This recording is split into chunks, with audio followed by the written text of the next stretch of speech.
The Paternal Metaphor III, 29th of January 1958, Part 1 of 4. I have been talking to you about the paternal metaphor. I hope you have noticed that I have been talking to you about the castration complex. This is important, because it doesn't mean that because I am talking about the paternal metaphor, I am talking to you about the Oedipus Complex. If it was centered on the Oedipus Complex, that would raise lots of questions. I can't say everything all at once. The schema that I have presented to you, particularly last time, as constituting what I tried to make you understand under the heading of the 3 phases of the Oedipus Complex. This is something that I am highlighting for you at every turn as something that is constituted elsewhere than in the experiential journey of the subject, in the way in which the subject has to insert her himself into this something that is constituted elsewhere, and which may interest psychologists from various subdisciplines, meaning those who project individual relations into what are called the fields of interhuman or interpsychological or social or group dynamics. They may try to inscribe that into their own schemas if they can. The same can be said for sociologists. I have given enough indications to show that, even for them, they must indeed take something else into account, and in particular the structural relationships upon which we could build some common ground, for the simple reason that this is the ultimate root of the existence, even the social existence, for it is socially unjustifiable, I mean it cannot be founded on any social purpose, of the existence, even social, of the Oedipus complex. But for us, we find ourselves in this position of seeing how the subject has to insert her himself into this relationship that is the Oedipus complex.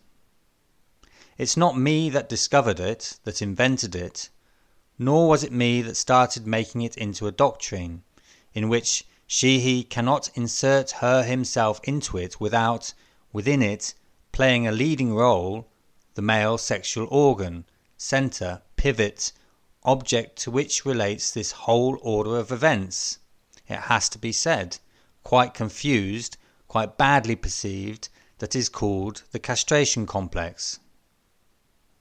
Nonetheless, people continue to make observations where mention is made of it otherwise in terms, it has to be said, in which the only surprising thing is that they don't lead, with those who are the listeners and the readers of them, to more dissatisfaction.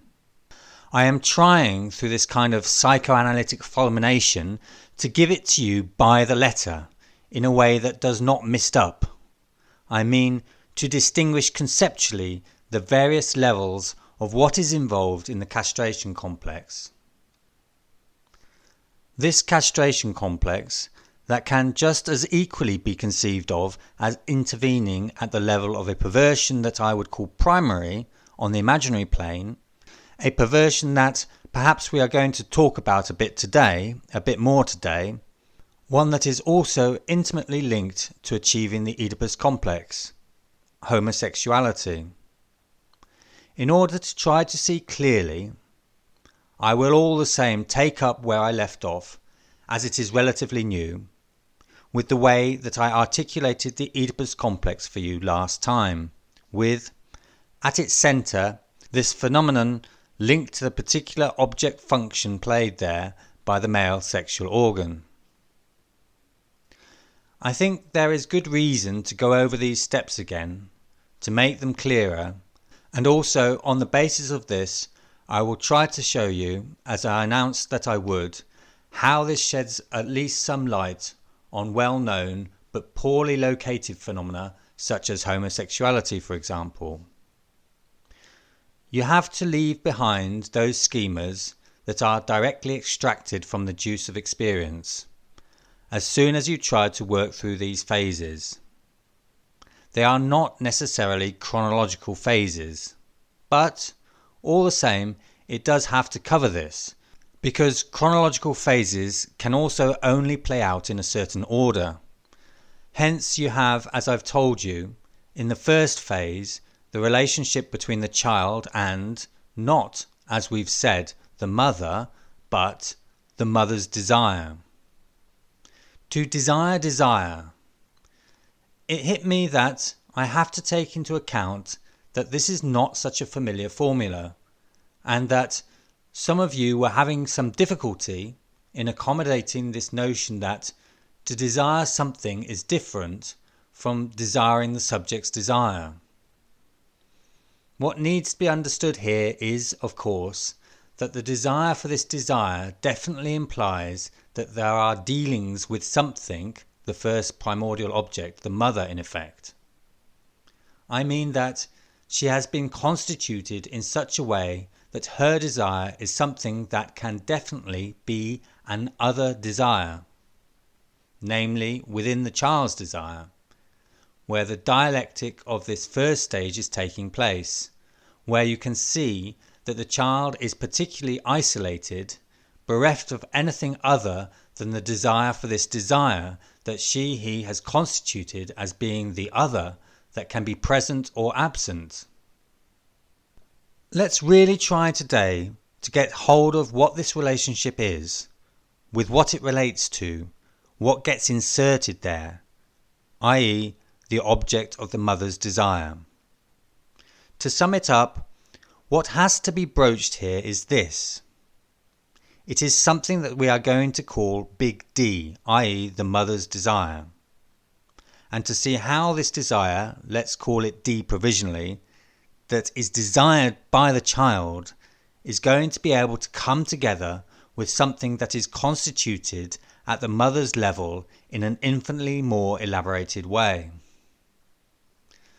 The mother is a little further advanced in existence than the child, who is the object of her desire. This object, we have posited it as the pivot of the whole subjective dialectic, is the phallus as desired by the mother. Something which elsewhere implies that there are different states from the structural point of view of this relationship between the mother and the phallus, since behind this phallus, insofar as for the mother it is an object linked to a primordial role in her subjective structuration, it can be, this is exactly what makes things complicated in what follows, in different states as an object. But for the moment, let's just take it at face value. Our thinking is that we can only put it in order, i.e.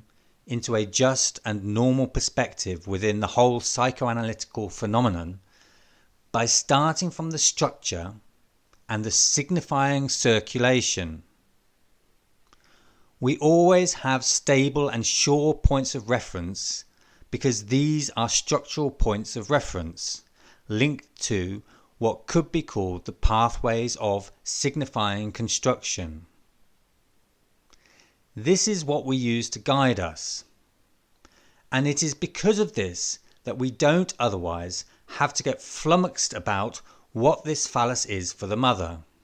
With the actual mother in a particular case, perhaps there are things that we would need to come back to. But by simply putting our trust in our usual little schema, this phallus is located here, beta dashed. It is a metonymic object. With the signifier, we can be content to locate it like that.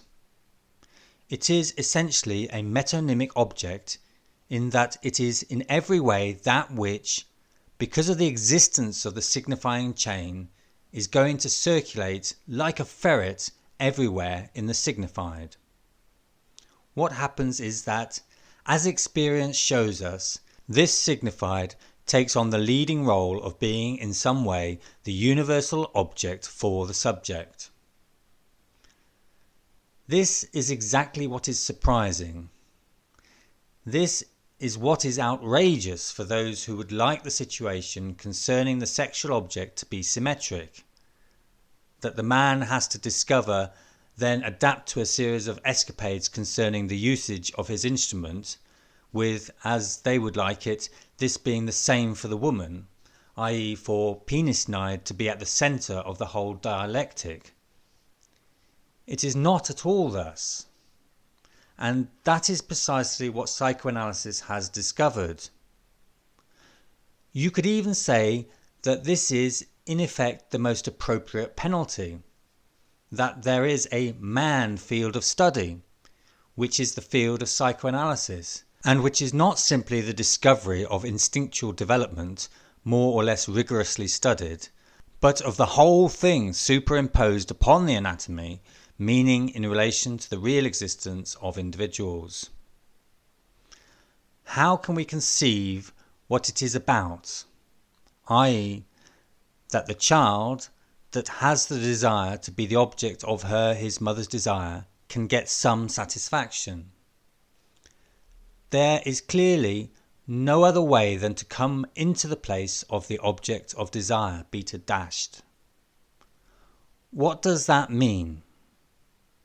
Here is the child, E, that we have many times represented in the form of a schema, the relation between his demand, and this something that is not only in him, but is firstly an essential encounter in his first role, i.e. the existence of the signifying articulation A as such.